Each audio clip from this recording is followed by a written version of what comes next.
Boa noite. A festa acabou. E agora, José? Perguntou um dia o poeta. Para falar sobre o impacto na economia brasileira do ânimo abatido pela derrota na Copa e eventual volta da onda de pessimismo nesse ano eleitoral, hoje recebemos o economista e professor emérito da Faculdade de Economia e Administração da USP, Delfim Neto, de extensa trajetória política, tendo sido deputado federal em 5 legislaturas, secretário estadual e ministro de Estado nas pastas da Fazenda, Agricultura e Planejamento.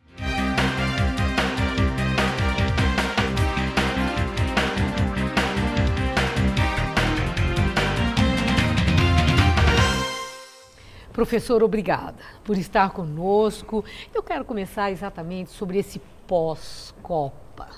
Muitos empresários brasileiros estiveram bem animados com a Copa, acreditando que trazendo investidores de fora, convidados, que isso poderia atrair mais investimentos. E, passada a festa, tem muita gente fazendo avaliações. O senhor acha que já dá para avaliar o impacto desse evento, mega evento Copa do Mundo, sobre a economia brasileira? Bem, Margarida, em primeiro lugar, muito obrigado pelo convite. É uma honra estar aqui no seu programa, poder conversar com você sobre essas questões. Eu acho que sim. Na verdade, a Copa foi um grande sucesso como evento. Eu não tenho a menor dúvida. Ela foi sujeita a uma crítica muito feroz, interna e externa, antes dela, algumas até procedentes, mas eu acho que no final terminou muito bem. Terminou, a sociedade brasileira aceitou isso, foi de uma gentileza extraordinária. Eu vejo, com os amigos com quem eu estive, e alguns estrangeiros, todos muito entusiasmados com o Brasil. Na verdade, você conseguiu fazer uma interrupção. Você teve 30 dias em que a economia não existia, foi uma festa continuada, eles foram muito bem recebidos, nós não nos saímos tão mal. Eu acho que, afinal de contas, provamos que podemos fazer uma coisa como essa. E eu não vejo nenhuma ligação muito profunda entre a Copa e a economia. É claro que você trouxe uma porção de gente, em geral promovido por próprias empresas estrangeiras que já estão no Brasil, que portanto conhecem muito bem o Brasil, que fizeram gentileza para os seus clientes. Mas eu tenho a impressão que quem veio saiu com uma excelente impressão da sociedade brasileira. Saiu com a impressão de uma sociedade gentil, alegre, feliz. Mesmo com xingamento, com vaia, aqui a autoridade maior do país. Deixa eu dizer, aqui eu acho que esse é o aspecto, tem 2 aspectos. Um, o mais negro possível, e outro, o mais brilhante possível. O mais negro possível foi, na verdade, a catarse que se fez nos estádios, em que eu sempre digo, a mãe do juiz é responsável por tudo. Agora, e também a vaia é uma coisa natural. No estádio, isso acontece. O que eu achei é que foi uma falta de respeito, uma falta de educação, uma coisa tão brutal, um ato de barbárie. Na verdade, eu gostei que ela tivesse enfrentado no segundo round a coisa para dizer, estou aqui, e vocês são mal educados mesmo, mas eu vou cumprir o meu papel. E o segundo aspecto que eu achei é que no meio de toda essa confusão, do nosso apagão, daquela percepção que nós tivemos durante alguns minutos de que nós não tínhamos competência para enfrentar o adversário e que nos deixou como uma barata tonta e levamos de 7-1, uma coisa que mais me impressionou é o seguinte, é que esse problema do jogo é uma coisa meio superficial, ela na verdade é uma coisa alegre que nós gostamos. Quando a bola rola no Brasil, tudo o resto não existe. E você superou todas. Quando a bola começou a rolar, nós esquecemos tudo. As críticas. As diferenças. Né? Agora, aconteceu um negócio muito mais profundo. Aquele hino, a capela, em que o sujeito de 5 a 90 anos estava cantando, mostra que por baixo essa superfície existe um negócio muito mais profundo, que é um sentimento de pertinência à pátria. Este sim é fundamental para você construir uma sociedade civilizada. Esse é permanente, o outro é transitório. Quando a bola está rolando, você esquece tudo. Mas o que há de profundo na sociedade brasileira, eu acho, foi revelado naquele instante. Mas quando a bola está rolando, esquece-se tudo. A bola parou de rolar. No começo do ano, o senhor disse que aquele pessimismo, aquela onda que estava aqui no Brasil, ia muito além do razoável. Essa foi a sua expressão. E continua indo. Durante a Copa, arrefeceu. Né? Exato. Aí a coisa diminuiu. Até o olhar para o futuro, né, melhorou. Agora que a bola parou de rolar, professor, nós corremos o risco desse pessimismo recrudescer? Eu acho que acho que vai voltar para o estado anterior. É como se você tivesse um estado de suspensão.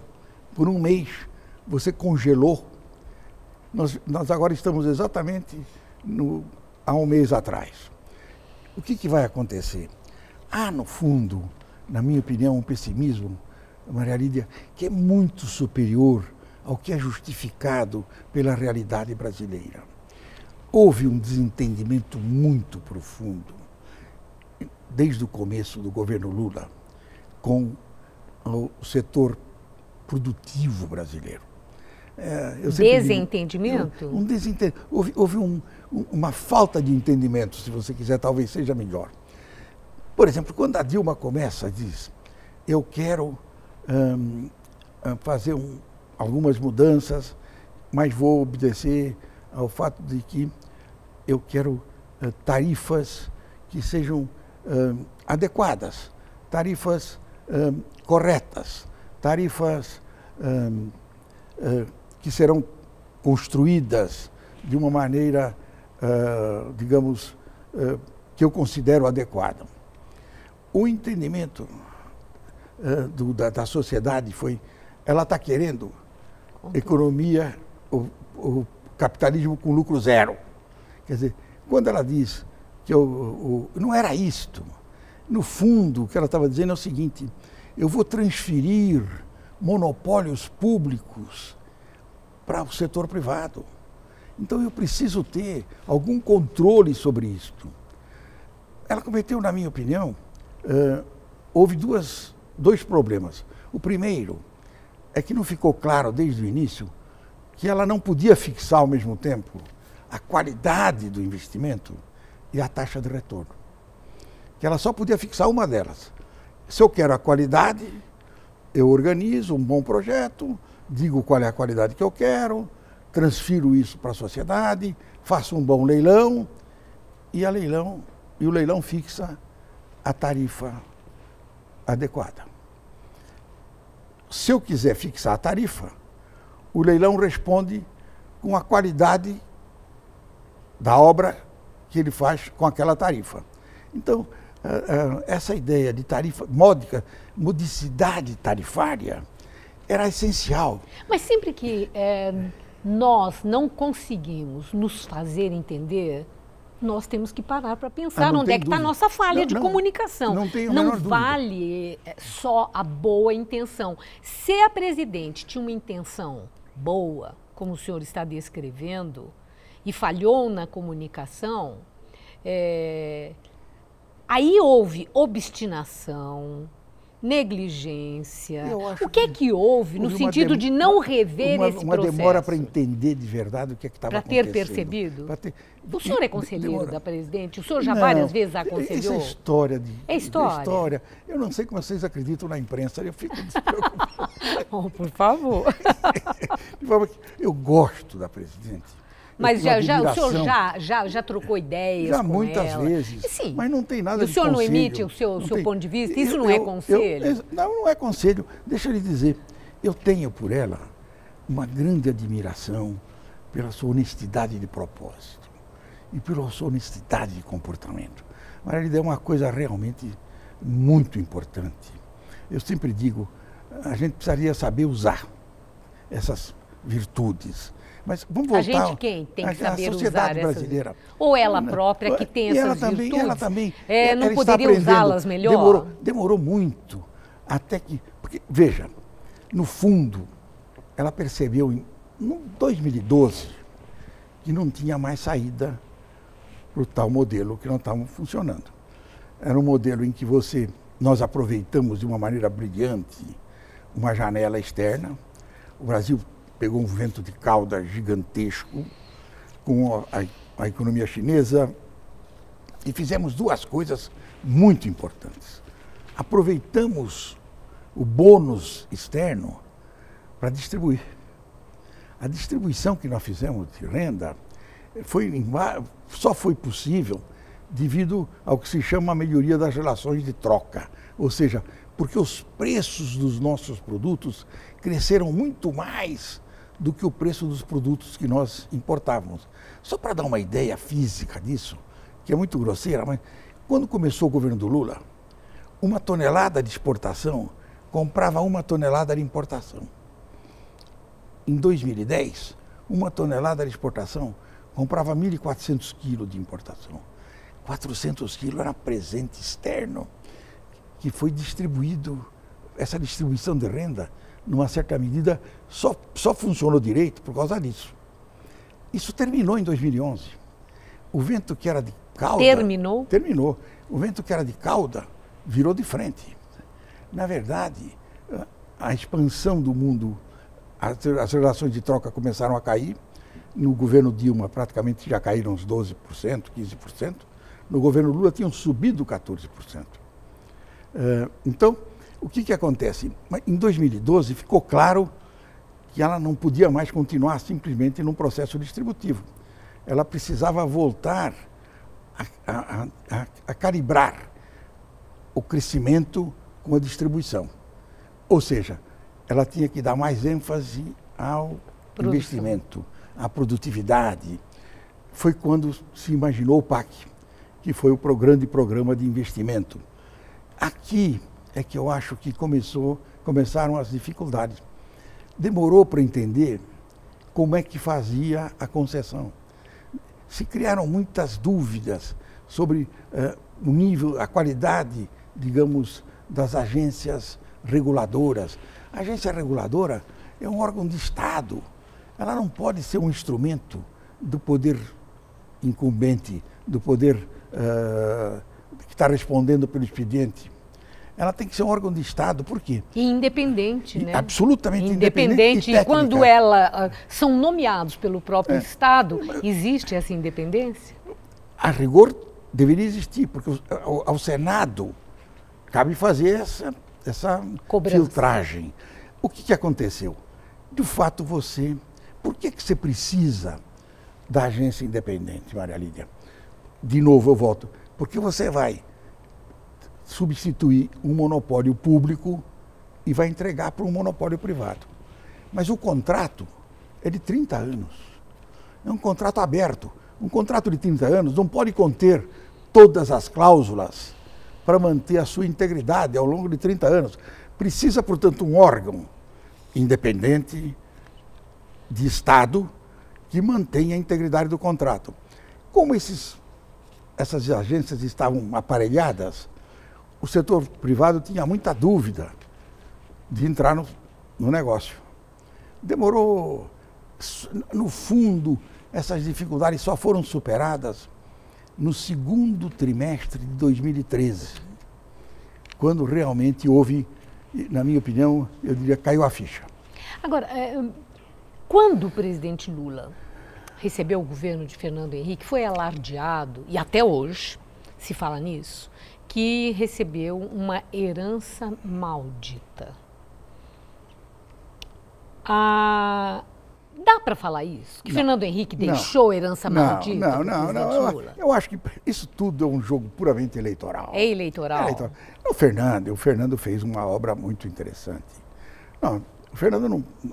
Primeiro, o Itamar, que é muito injustiçado nesse processo, o Itamar realmente se empenhou para que desse certo o plano real. O que os técnicos diziam para ele que era preciso fazer, ele fez. Acumulou reservas, deu liberdade para o Fernando, depois entregou para o Recupero, que fez o seu papel muito bem feito. Fizeram um plano que é uma pequena joia. O Real é um plano que dignifica a profissão de economista brasileiro. Mas por que o senhor diz que ele é uma obra inacabada? Por uma simples razão, vou te explicar.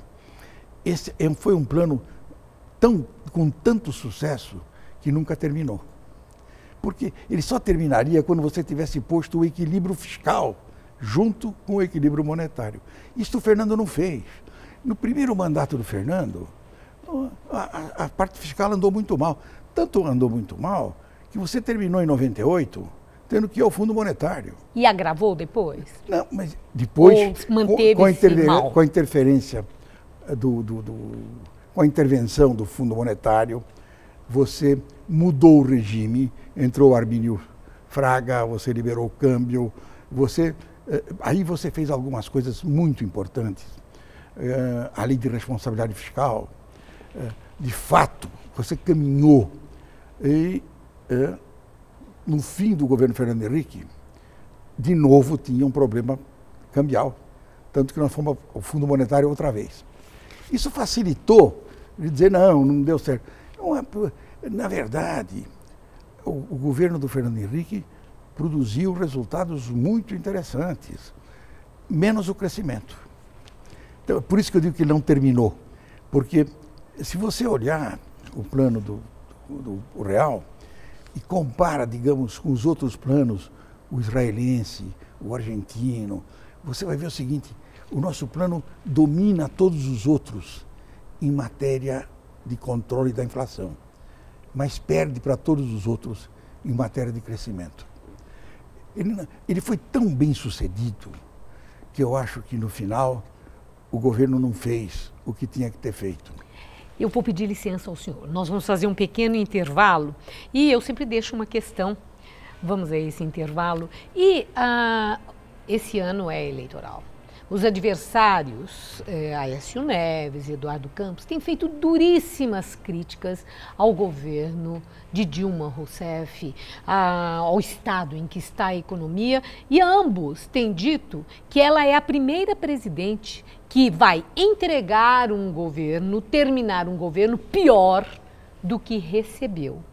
Dilma Rousseff vai deixar uma herança maldita para aquele que for eleito em outubro. Um intervalinho, voltamos já já.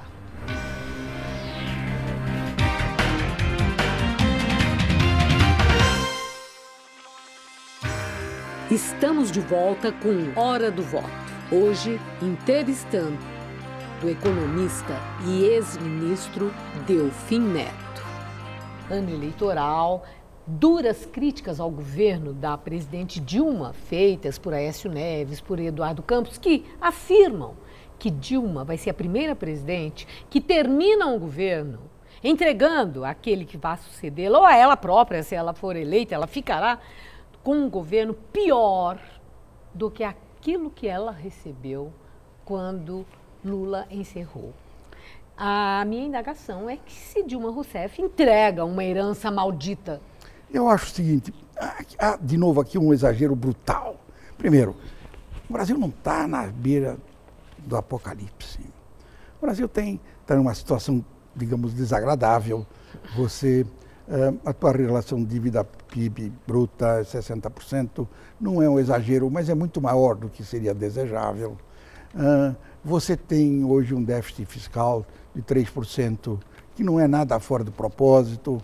Você tem uma inflação tensionada, que é produto, na verdade, da própria política, porque você fez uma política de aumentos salariais reais muito acima da produtividade, isso teria que acontecer. O governo fingiu que 6,5 era o teto quando 6,5 era o limite de segurança, ou de tolerância, se você quiser. E você tem um déficit em contas correntes importante. Mas tentar conter a inflação com o câmbio, o senhor já criticou. Não, eu acho que isso é um dos graves erros, mas que não é dela. Isso vem desde o Fernando Henrique. Os ministros não têm nunca resistido à tentação de usar o câmbio para controlar a inflação, o que produziu essa desgraça na indústria brasileira. Mas eu só quero voltar à tua questão, porque acho que é muito importante. Da herança. Maldita, como eles dizem. Não vai ser maldita, não. O que eu acho é o seguinte, na sucessão do Fernando Henrique, o PSDB largou o Fernando Henrique, abandonou o Fernando Henrique. O PSDB foi covarde, não entendeu nem o que tinha feito, se acovardou diante de um populismo que o PT estava fazendo e que ele acompanhou. Então, o que acontece é o seguinte... Em que sentido o senhor fala? Em não defender exatamente, o governo Fernando Henrique naquela época? Abandonou tudo. Dizendo que estava tudo errado mesmo, agora nós vamos fazer, só que nós vamos fazer melhor. Então, o que me parece é o seguinte, não creio que vai ter nenhuma herança maldita. Aqui eu acho que é preciso distinguir, a prova do pudim vai ser quando a gente comer. Tem um nível, digamos, que é o setor produtivo nacional, que viu antes dos outros que esse modelo tem um limite, que nós estamos caminhando para uma situação muito delicada, que nós temos que combinar, nós temos que harmonizar o nível de investimento com o nível de distribuição, que nós temos que caminhar para um equilíbrio melhor do que o existente. Mas o andar de baixo... Mas o senhor falou uma questão muito delicada. Quando o senhor diz isso, o senhor está sendo como médico que está diante de uma situação grave e não usa aquela palavra? Não. E diz, olha, o problema é importante? Não, mas... Quando o senhor diz, nós estamos caminhando por uma situação muito delicada, traduzindo, quer dizer o quê? Traduzindo quer dizer o seguinte, se você forçar o aumento de distribuição sem cuidar do investimento, isso vai bater na parede. Só que a ideia é dizer o seguinte, o governo é completamente burro, ele não viu isso. Nós é que estamos vendo agora, por quê? O andar de baixo está muito mais satisfeito. Ela não tem 47% de intenção de voto, porque o sujeito que está fabricando roda está triste. Ela tem, porque aquele que está usando a roda está mais feliz. Este processo de distribuição e crescimento que foi obtido, não foi obtido pelo Lula apenas.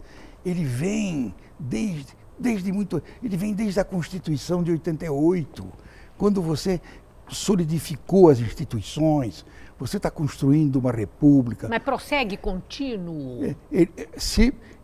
Do jeito ou já há uma perda, um esvaziamento, começou uma mudança? Não, o que acontece é o seguinte, esse sistema é controlado por duas instituições, o mercado e a urna. Quando o mercado exagera, o mercado quer crescimento sem distribuição, a urna vem e pune o mercado. Troca o governo. Quando o governo quer distribuição sem investimento, demora um pouco, mas o mercado vem e corrige a urna. O mercado está começando a essa pretensão de correção pela urna, o mercado, como a gente vê já nos discursos? O mercado, na verdade, já viu aquilo que o andar de baixo ainda não viu. O andar de baixo continua se sentindo muito melhor. Não vamos ter ilusão. Se você pegar o aumento de renda dos 20% mais pobres, foi 68%. Do 20% mais rico, foi 35%. Ou seja, todos melhoraram, mas os mais pobres melhoraram muito mais. Eles tiveram acesso ao que nunca tinham tido, a renda, a um salário mais alto, ao crédito. A gente talvez não avalie Mas o que explica, então, o ânimo, um desalento que pesquisa está mostrando? Isso sugere alguma percepção. Mas é que eu estou dizendo, só está começando a migrar para o andar de baixo a dificuldade. Como disse Gilberto Carvalho? Exatamente. Respinga? Desce? Ela vai. Por quê? Você hoje tem, pela primeira vez, os levantamentos mostram o seguinte, que as pessoas acham que a inflação vai subir. As pessoas acham que o desemprego pode crescer. À medida em que a consciência desses fatos vão